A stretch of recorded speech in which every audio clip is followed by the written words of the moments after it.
In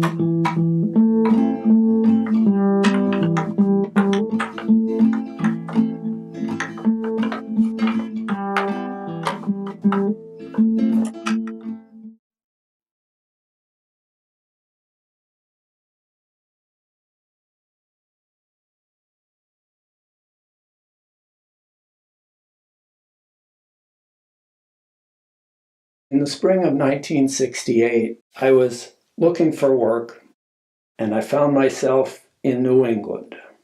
It was late April. I had it in my mind that I was going to find work working for a craggy old man who'd grown up in Maine, who'd built wooden boats all his life, and was looking for just the right apprentice to teach his art to.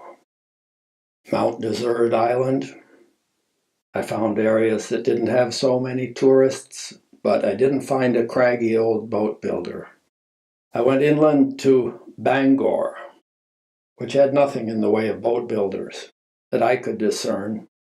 Mostly what there were in Bangor were lots of abandoned shoe factories. Bangor seemed to have a very depressed economy. People were not in great spirits in 1968. Things were kind of grim feeling there. But I went to a state employment agency in the town of Bangor. The man there looked down his list of possible job openings, and one he saw was working for the city of Bangor to climb various sorts of trees and trim them. I'd always liked climbing trees.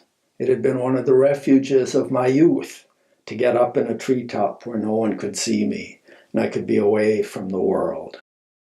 So in this Bangor office, when the man said, well, there's this opening on the tree crew, you could try there. His tone was dubious. They won't pay much. It's a city job. I don't know if they even have health benefits there. Be dangerous too, climbing way up. We have some big elm trees in this town. I said, that's the job for me. Let me talk to whoever it is on this tree crew and see if they're willing to hire me. So I did go, and I talked to the foreman of the tree crew. He was a craggy type guy.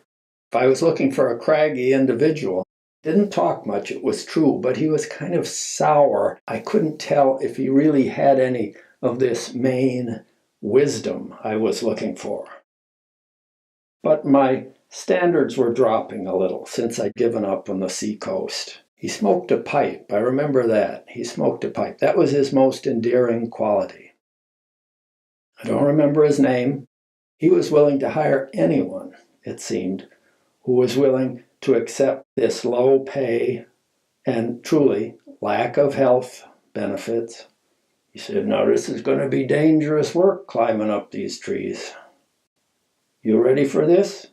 He'd never heard of Antioch College, of course, but he knew I was a college boy, and that was a mark against me, as most of the guys all the guys on the tree crew had not been to college. He presumably had gone to forestry school. He was the head forester for Bangor. He drove around in a pickup truck. We of the crew established ourselves in one location or another in the city of Bangor, trimming these trees, mostly elm trees, as the employment expert had guessed. And some of them were majestic, huge elms. Now, already the elms in Ithaca, New York, were in big trouble. I'd grown up near the Cornell campus, and it had many, many lovely, tall, towering elm trees that branched out and shaded the quadrangle, shaded the sidewalks. Well, they were all starting to come down from Dutch elm disease, even in those days. But that hadn't started happening in Bangor yet. It had beautiful, tall elms. This was in the days before cherry pickers would mechanically lift a man up into the lower boughs of a tree, from which point he could climb the rest of the way up. All this tree crew had was one long ladder It wasn't even an aluminum ladder. It was a big, heavy wooden ladder. It took 2 men to carry it, to put it in place, lift it up, and then there was an extension part. You'd pull on the rope, and it would go up, and it would notch in place. Maybe it was only a 20-foot ladder. It was enough to get you to the first crotch of this huge elm tree. And from there, you were on your own. You would have a climbing rope and a climbing harness with 2 belts on the harness, one that went your thighs and the other one that came up a little around your waist. And then it had a double metal ring that joined these 2 belts in front. And through this ring, you would loop your climbing rope and then tie a special kind of knot with, I think, 4 wraps around that you could tighten and it wouldn't slip, or you could loosen it and then you would slip up and get it where you wanted, and then you'd tighten it again, tug on it. And this rope was your lifeline. When you got up to the first crotch in the tree, you could make a thing we called a bullet, a doubled over length of rope, and then you'd wrap around it and you'd tie it in, and you'd make a big lump of rope, an oblong lump of rope. You could swing it back and forth, aim it, and then flip it way up above you over the next crotch of the tree, and you'd flip your end of the rope until this bullet thing lumped its way down through the air back to you. And then you could pull yourself up to that crotch, because this tree was too big around to climb unless you had claws, which we didn't, and we weren't allowed to use hooks on our feet on a living tree. If it was a tree we were taking down because it was sick, then the 2 most expert climbers, one or the other of them, red-haired guy, very dignified with great posture, Red, he would climb up it, or Barney was the other one, who was the more experienced climber. He could climb up and start piecing the tree down, and he could use hooks, whichever one of these characters climbed it, to take a tree down. But the fear was, if you used hooks on a healthy live tree, you would spread disease from tree to tree. We would all meet at 6 a.m. at the city garage. We'd get in a dump truck. We would drive out to the location, and each of us climbers would be assigned his own tree. And he would spend the day trimming it. Now, the quicker ones, Red and Barney, were able to do 2 trees in a day. But I only arrived at the degree of expertise where I could handle 1. We would arrive at the site of the job by 6:30 or 7 in the morning, and by about 8 o'clock, we would have made our ways separately, the 4 of us, up into the treetops. We'd be tied in place. We could sit there comfortably with no fear of falling. And then it was time for coffee. This was a city job. The pay was very low. I think I was paid $1.65 an hour with no benefits if I got hurt. I was on my own if I got hurt. One day, Barney did put one of the climbing hooks of one foot through the boot of the other foot when he slipped. This very sharp metal hook went into his instep of his left foot. When he got to the ground, he was bleeding quite a bit. He took off his left boot, upended it, dumped all the blood out. It was full of blood. His day was over. He had to find his way to a doctor to stitch up his foot. He was back at work in a few days. No benefit for being hurt. So I was just as glad I didn't use hooks after I saw that happen to him. Anyway, by 7 o'clock, we'd be starting up the trees. By 8 o'clock, which was my favorite moment, we'd be up in position, and Eddie or one of the other ground men would go off in one of the dump trucks and get coffee for us all, and donuts, whatever we wanted, and come back. Each of us would have a brown paper bag with our cup of coffee and our donut or whatever the treat was, and they would tie the bag to your climbing rope, and you would sit up there above the houses, above the sidewalk, as the city of Bangor is waking up, along about 8 in the morning. School kids are going off to school. You'd pull your coffee up to you and you'd drink the coffee and you felt like the king of the world. You'd be sitting there looking around at this canopy of trees and the city coming to life. It was a great feeling. Sometimes Barney and Red would make up what they called Indian chants that they would chant across from treetop to treetop to entertain the public, as they thought. Hi-ya, ho-yo, you know, that kind of thing. Not fashionable today, wouldn't happen today, or maybe it would still among the tree climbers of Bangor, I'm not quite sure. I didn't take part in that chanting, but I admit to being amused by it. They were a jolly crowd of guys. I liked them. We all got along. There was a young guy named Bobby who would help Eddie on the ground. Bobby was a ground man. And he would rake up the bits of small branches and haul it to one of the dump trucks, put it in. We had a chipper we used sometimes. That was as modern as we got, the chipper. Mostly we filled up these dump trucks and someone drove them off to the county dump.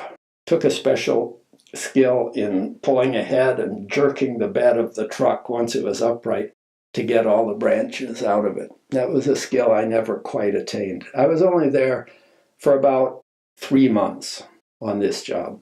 So I was a losing proposition for the city of Bangor. They just had time to train me, and then I went back to college. But for me, it was a great job. I got a crummy apartment in the basement of a building that was about 15 minutes from the city garage. I didn't have a car. I had hitchhiked to Bangor, and I had walked to the employment office there. I would fix for supper, I remember, in my crummy little kitchen, shake and bake chicken most evenings, you know, where you'd take all these deadly chemicals in a bag and shake them up around a thigh or a drumstick and then throw the chicken into I think it was the oven. I don't think you cooked it on top of the stove. It was the oven, and it took something like 30 minutes to bake. I think it was about exactly a half hour, maybe 40 minutes, because I just had time. I worked it all out. I had time to put my shake and bake chicken in the oven. If I timed it just right, I'd have it in the oven 5 minutes before the evening news would start. Walter Cronkite Evening News, because I was very intent on hearing the news from Vietnam. But I didn't have a television in this little apartment. I would walk 5 minutes into the town to a department store and watch the evening news on one of the televisions in their TV department. They got to know me there. And then I'd walk home and take my chicken out of the oven and eat it. That was my life. It was very pleasant. I did have a girlfriend there for a week, or to be more precise, I think 5 days. She didn't care for the apartment much. She started complaining about the apartment. Then she complained a lot about the apartment. I'd helped her find a job as a nurse's aide in a local hospital. She was paid, but not much. I wasn't paid much. The apartment didn't bother me. What did start to bother me was her complaints about the apartment and about her job. And she kept going on about going to Alaska. Her fantasy wasn't working for a boat builder. Her fantasy was working in Alaska on a fishing boat, going out fishing and making lots of money. She had either done that once before or more likely had heard about it from some friend. And she kept saying how she would much rather be in Alaska on a fishing boat than be with me in that dismal, musty-smelling apartment in Bangor, Maine. So about the 5th day of our relationship, I strongly suggested to her that yes, it was a very good idea for her to go to Alaska and leave Bangor behind. And she did. And I was on my own there to eat shake and bake chicken again and to go to the Walter Cronkite News, and I was much happier living on my own. She had red hair. Her name was Beth. I remember her last name, but I don't think it's worth noting here, because the main thing I enjoyed in Bangor was drinking coffee in the treetops with the other guys. Each of us our own elm tree. And each of us had a long pole saw with a wooden pole. It was heavy. It wasn't one of these pole saws with an aluminum pole. It was lighter. I bought one of those later on, a flimsy one, but I bought one. It was much easier. But these had a hooked saw, so it would cut on the pull. You'd push it out and then you'd pull it to you with both arms. Once you'd balanced it on the thing as far as about 8 feet away. I think that's about how long the handle was. So you could work at quite a radius around where you were positioned up in the treetop. And then you would switch, and you could tie yourself in to 2 different places in the tree. This was a little more sophisticated than I got. I mostly got so that I could swing from one position to another, but I knew I was tied in so I couldn't fall desperately far. And in fact, I never fell. It was a slow job. It was a city job. No one was in a hurry. Eddie, on the ground, called himself Fast Eddie. He moved slowly. He was a little overweight. He didn't want to strain himself. He wasn't making much either. Bobby on the ground, he worked a little faster. He was younger, but we all knew the pace of city work, and we took it kind of easy. You'd have your coffee, then you'd trim your tree. We'd trim off these things that grew out of the trunk. We called them suckers. They're little things about 1 inch in diameter. They weren't big enough to use for climbing very well. You wouldn't want to trust your weight on one of those.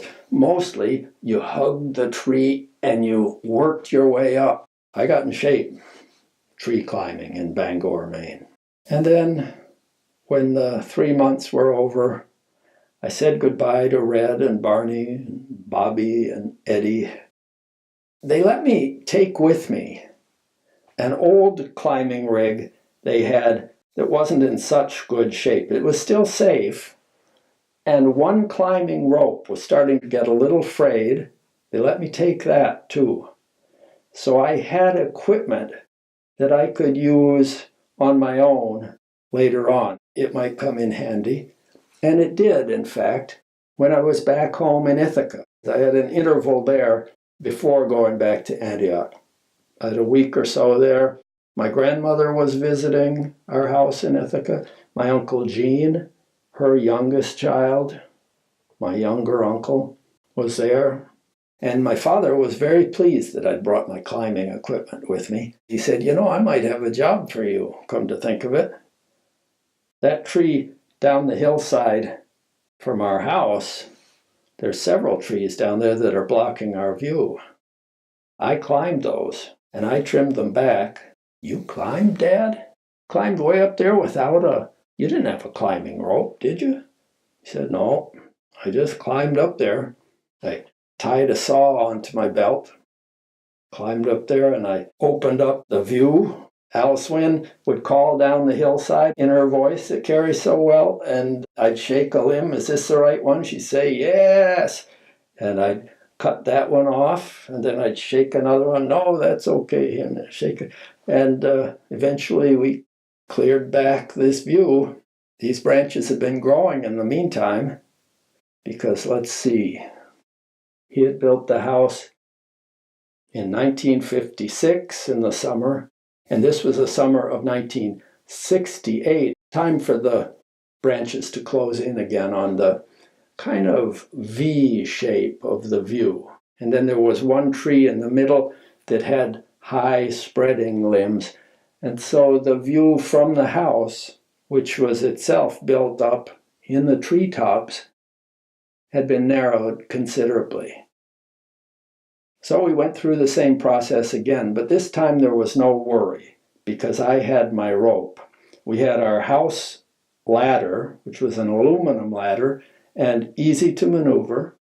It was at least as tall as the one plump Eddie had to maneuver in Maine. We had hand saws in the house, didn't have a chainsaw or anything. You didn't want to be swinging around a treetop using a chainsaw if you didn't know what you were doing. I hadn't been allowed to do that in Bangor.